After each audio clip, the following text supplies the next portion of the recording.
To keep a business a family business, it's critical that the next generation wants to be involved and continue the business. But how does the senior generation gain their commitment and engagement? To answer this question, we're talking with Elizabeth Bagger, founder of Avanti Family Business Advisory. Her company is passionate about helping families find better and more collaborative ways of working together. Thank you for speaking with us today, Elizabeth. Thank you so much for having me. It's a great pleasure to be here. So, what's the most powerful role the senior generation has when it comes to engaging the next generation? Love the question. Thank you. I think there are two really important things. The first one is that they can extend an invitation to the next generation. I think that's absolutely critical that the next generation are invited in. I'll talk a little bit more about that in a sec. And then the other one is that when they do invite them in, when they do engage them in conversation, that their voices are genuinely listened to. We don't want to pay lip service to what the next gen has to say. I know it's easier said than done, but I also think that that intergenerational dialogue is such a superpower in family business. So going back to the invitation, I think it has to be a really open-hearted one because the next generation don't always know that they're wanted. So sometimes they think, well, nobody's ever asked. And when the senior generation then actually says, we'd love to hear from you, we'd love to have you involved, we'd love to hear what you think about the business or your questions, that kind of openness is absolutely key. And it's also fun, you know? I think sometimes we get a little scared. What are they going to say? How are we going to deal with what they say? But the thing is, you don't have to have that pre-planned.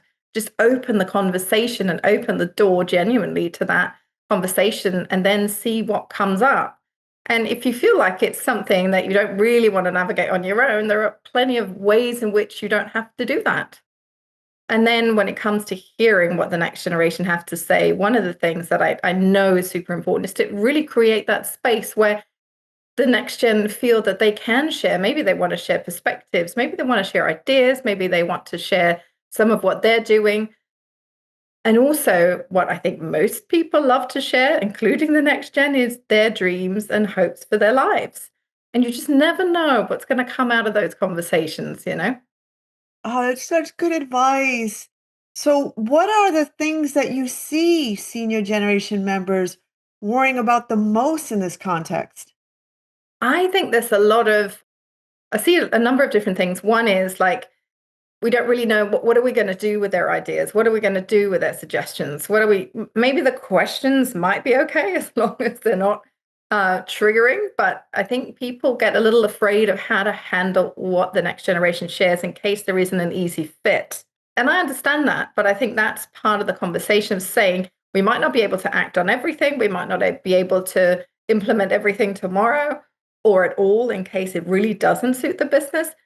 But you got to start the conversation because you don't know where it's going to end up. You don't know what skill one of the next generation members has that could fit into the business over time. You don't know what new ideas could actually be the thing that propels the business forward. So just being willing to listen openly, open-heartedly, with an open mind, I think is so important. But I get that it can be a little bit worrying at first. And I think another point that is maybe more to your first question than your second is consistency. Don't open the door to shut it again. Don't start to talk about money, but then shy away from it when it gets uncomfortable. Or, you know, because the next generation pick up very, very quickly on inconsistencies. I think that consistent openness, that consistent dialogue through the interesting bits and the tougher bits is just so key. So, what do the two generations most need to see and hear from the other?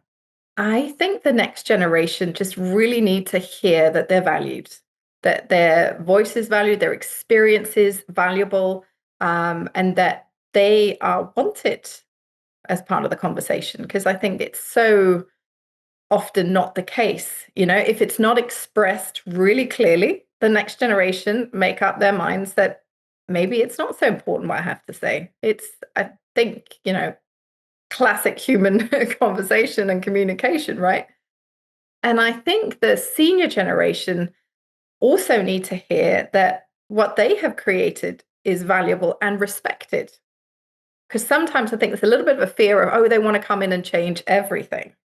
So if they feel an acknowledgement of what has been created up until this point, I think they can also start to relax a little bit more into that conversation. So you're saying it needs to be communicated that Yeah. each generation values and appreciates the others.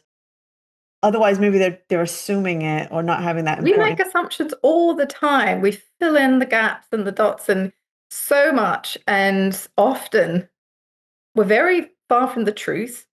And we tend to fill in the blanks with things that are perhaps a little bit on the negative side. I think Mhm. that's just the human condition. So building on that, what are we maybe not talking enough about yet? I think that some of the things we're not talking enough about are the sort of the human dynamics, the family dynamics in a family business. You know, it's easy to try and avoid those conversations that get uncomfortable. And that certainly applies to the intergenerational dialogue because, like you just mentioned, assumptions, we make so many assumptions about each other that it gets in the way sometimes of just really saying what's going on or listening.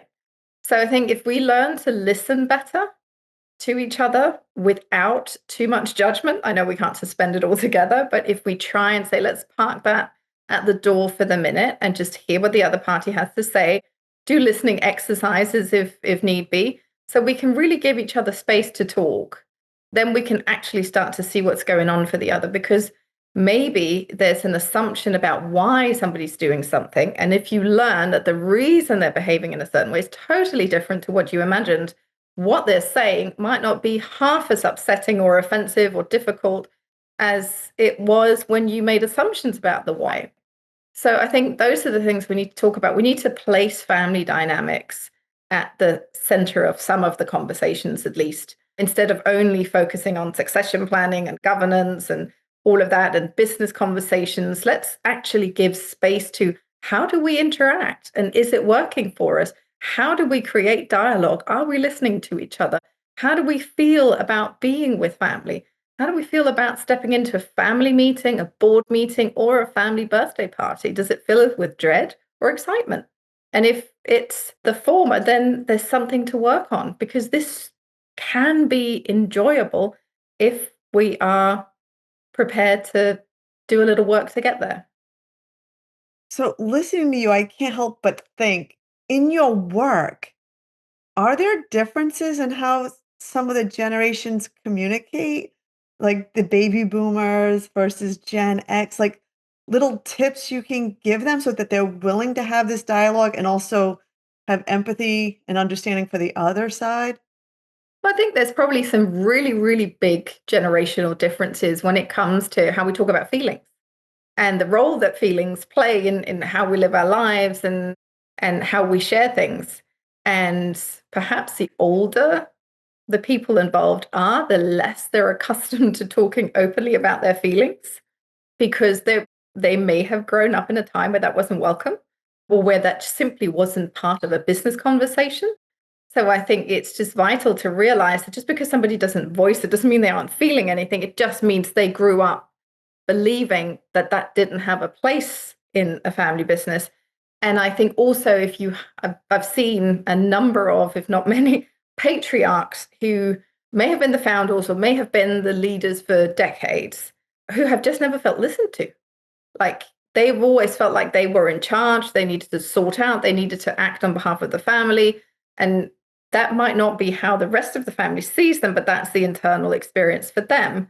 And so just giving them some space to talk a little bit about what life has been like for them can open things up. So I think that whole thing of how do we relate to feelings? How do we think about well-being? Is that something that is really important to the family system, or is it something that we do away from the family business? So some of those things may just need to be given some more space because people relate so differently to that.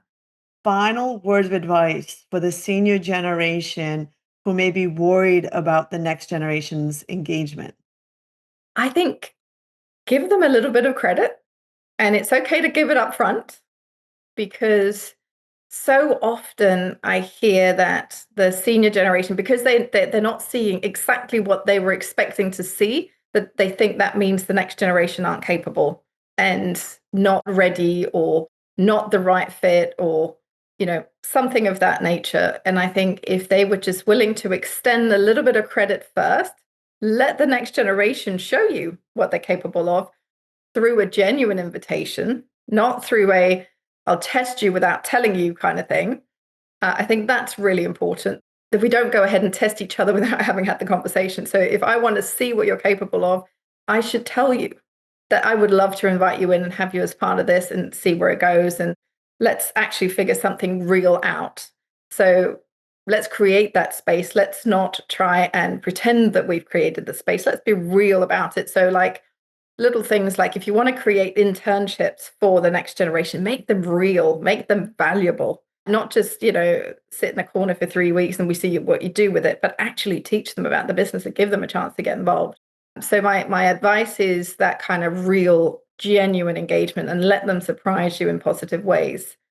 And also, on the flip side, of course, I've also seen the opposite, and that is where so much trust was extended without any real evidence. So if you are the only one who thinks that your next generation is capable, maybe listen to some of those voices that say they might need a little more education, they might need a little more of something, or give them the responsibility gradually. So I think also for the senior generation to be a little bit open to feedback either way. Or also, if somebody says, "I think maybe you're being a little hard on them," listen to those words of feedback and advice and wisdom from other people, because we can't always see how we treat family members because we're so used to doing it that way. And for the next generation, I'd say, be have a little bit of patience, because it may just be that it's so unfamiliar to the senior generation to involve and engage, and that's probably not how they got involved in the first place. They were either expected to come in and they did, or it was a different world. And I think if we can remember, we think about what world did I grow up in, what world did my grandparents grow up in, what world is the next generation growing up, and then we can see that there are going to be discrepancies between how I see the world and how somebody 30 years older than me and 30 years younger than me are going to look at the world and how to engage with it. We remember those things and we get a little curious about each other. I think that goes a really, really long way. So to the next generation, have a little bit of patience, maybe ask some really interested questions in what it was like, and start the conversation where it feels less threatening. So let's maybe talk about our business values, or the foundation of the business, or what was it like for you when you came in, and then we can start to move the dial a little bit. Thank you, Elizabeth. This has been brilliant. Thank you so much for sharing your expertise with us. I think you gave really actionable items too that really everyone should be thinking about and putting in place. I'm Kim Eddleston with FamilyBusiness.org, speaking with Elizabeth Bagger of Avanti Family Business Advisory. Thank you. Thank you.